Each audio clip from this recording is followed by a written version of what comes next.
how do you relate with God? How do you relate with one another?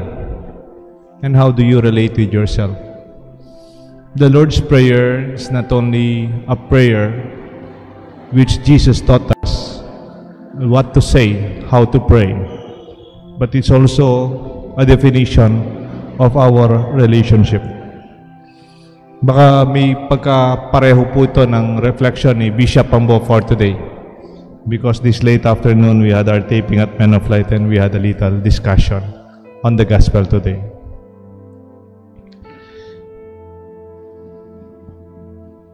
When we are praying, we immediately say, Our Father. The name you call our God is a definition of our relationship.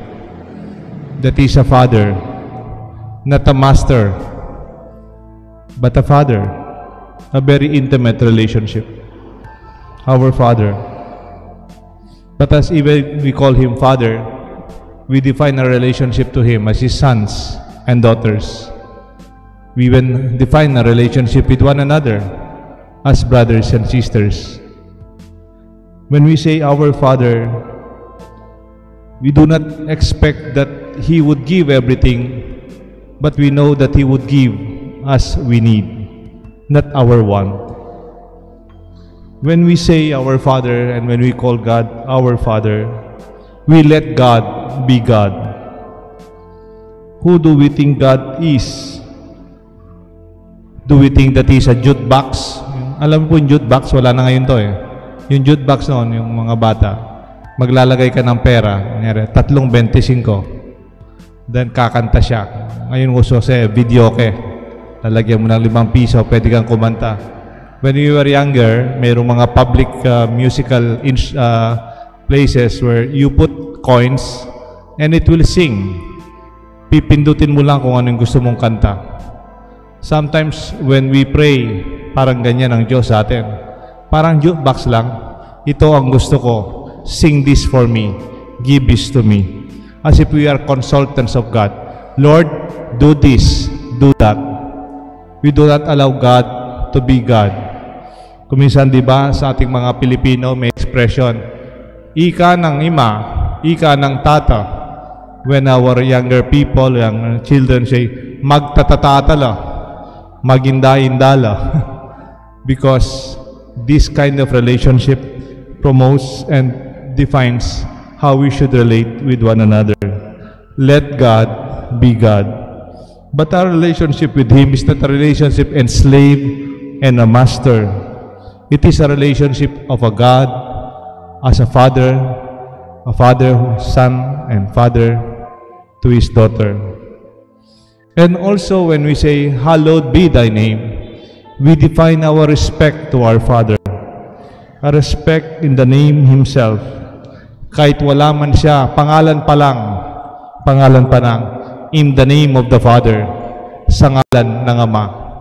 Even when we pray, we always begin our Mass, our prayers, our blessings, anything solemn and sacred, in the name of the Father.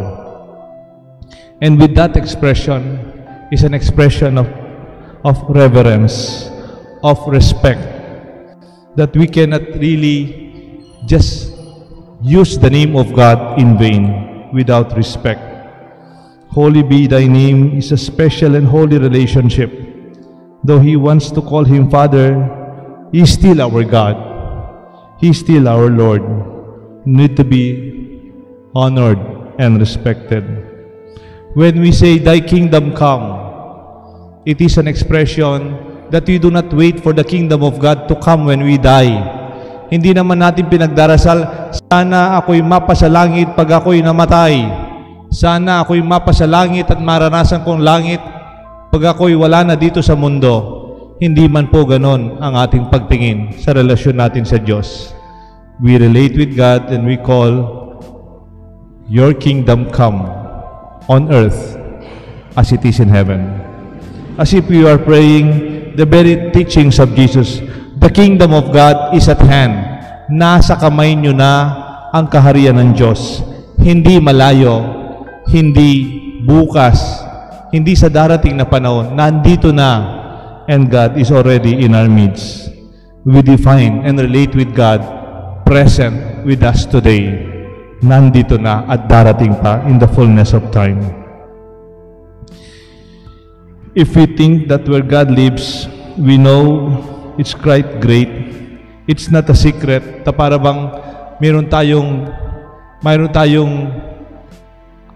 secret code to bring God in our midst, parang abracadabra, like in a cave where we have this enchanting name terms at lalabas ang Diyos sa lugar natin. Hindi po ganon.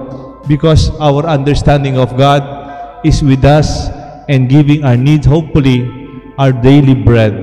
Not our bread for the rest of our lives. Hindi naman tayo humihingi ng tinapay o kakanin natin sa darating na panahon, kundi ang ating kakanin sa ating araw-araw. In fact, even Bishop Ambo said, when we pray, ang aming kakanin sa pang-araw-araw, it's not special food. Hindi masarap na pagkain, yung pang-araw-araw. The ordinariness, our comfort food, our ordinary food, that makes us survive and sustain. And when we visit our temples, we pray that God is here. Yes, God is here in our church. God is here in the Blessed Sacrament. But we also would like to proclaim in this prayer that God is with us in our life. God is not seen as a Superman. He will solve all your problem. He will solve all your needs. Para bang pag sinabing darating na siya, like a superhuman, in fact, we see God like us in Christ. And yet His will be done on earth to His children as we forgive one another. When we ask God to forgive us, we also challenge ourselves to forgive one another. Para bang sinasabi mo, Lord, wag mo na akong patawarin kung hindi rin ako makakapagpatawad ng aking mga kapatid. In fact, after the prayer, Jesus added another paragraph emphasizing our capacity to be forgiven only when we learn to forgive one another. Huwag na natin gawing mahirap sa Diyos ang pagpapatawad. Kung tayo mismo kaya naman nating magpatawad, then God finds it more maybe easily to forgive us. Kung minsan gusto nating mapatawaran, sa ating pagdarasal naman, hindi nagiging totoo ang ating relasyon sa bawat isa. Gusto nating tumanggap ng pagpapatawad, and yet we could not forgive others. Lastly, kung minsan we see God as a God who tests us. Para bang ang Diyos ay nagpapadala siya ng mga pagsubok like our previous reflections. Even in the English version, sinasabi niya dito, lead us not into temptation, but deliver us from evil. Sabi ni Pope Francis himself, he was very fond of asking this question, does God lead us to temptation? Dinadala pa tayo ng Diyos sa tukso? Is that a God that we understand? Maybe it's just a matter of English translation. But in our own understanding, the ecumenical version of the Lord's Prayer has actually revised it already. But because it is a new English translation, it reverted again to the traditional formula. But indeed, there's this Spanish translation that says, no nos dejes caer, which is a better translation that says, do not leave us to fall into temptation.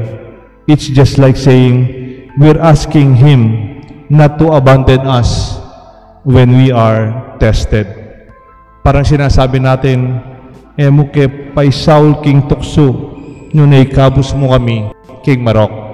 In Kapampangan, ikabus mo kami king Marok is the expression of save us, help us, be with us in our times of test and temptation. We are praying that God is on our side, God is with us, God is always in our midst. How about you? When we pray the Lord's Prayer, or in your own prayer life and your spirituality, how do you relate with our God? Paano po ang pakikitungo natin sa Diyos? How do we also relate with ourselves before God? And how do we see each other in the light of our faith, in the light of our relationship with God? Let this be a reflection for today. May the Lord's Prayer not only teach us what to say in prayer or how to pray, may we define our relationship with our God, with ourselves, and with one another. Let this be our materials for reflections. Let this be our good news. In the name of the Father, the Son, and the Holy Spirit.